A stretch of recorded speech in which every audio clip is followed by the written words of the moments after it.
Today we'll talk about the difference between how much and how many. We use how much to form questions about things you can't count.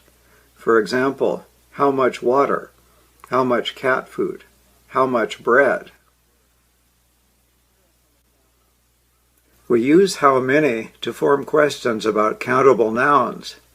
For example, how many dogs, how many oranges, how many peanuts. One mistake many students make is asking, how many families? Well, you've heard the story of the sea captain who has one family here and one family over there. But for the rest of us, we don't have two families. We have one family. There is an exception, if you excuse my pun. If you have an ex, like an ex-husband or an ex-wife, you may regard that person as one of your families, another family. But usually, we just have one family.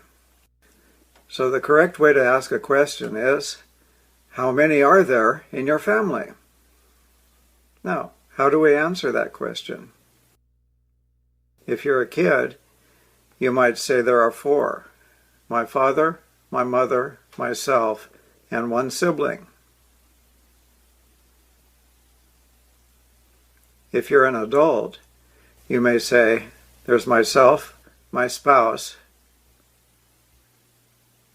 and 2 children. If you want to practice how many, you may practice this song, Blowing in the Wind, written by Bob Dylan.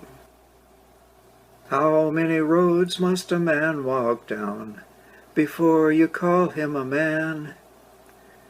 How many seas must a white dove sail before she sleeps in the sand?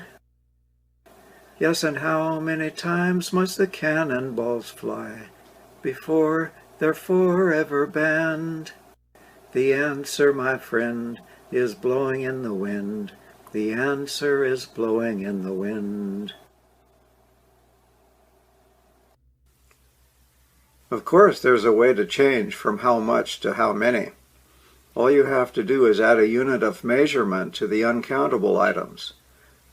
For example, a glass of water, a can of cat food, a loaf of bread. Let's give it a try, shall we?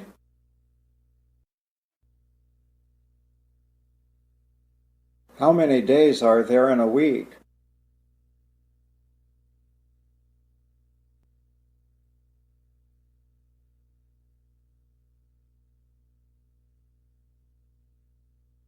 How much water is there in the ocean?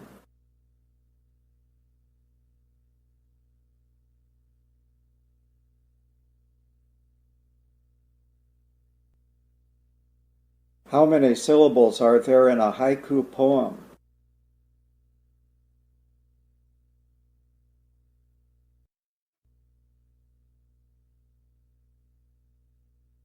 How much homework do you have?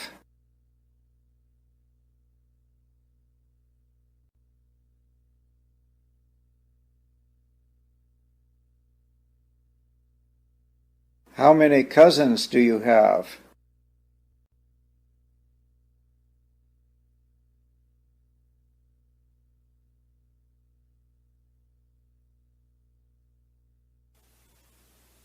And that's all for today. See you next time.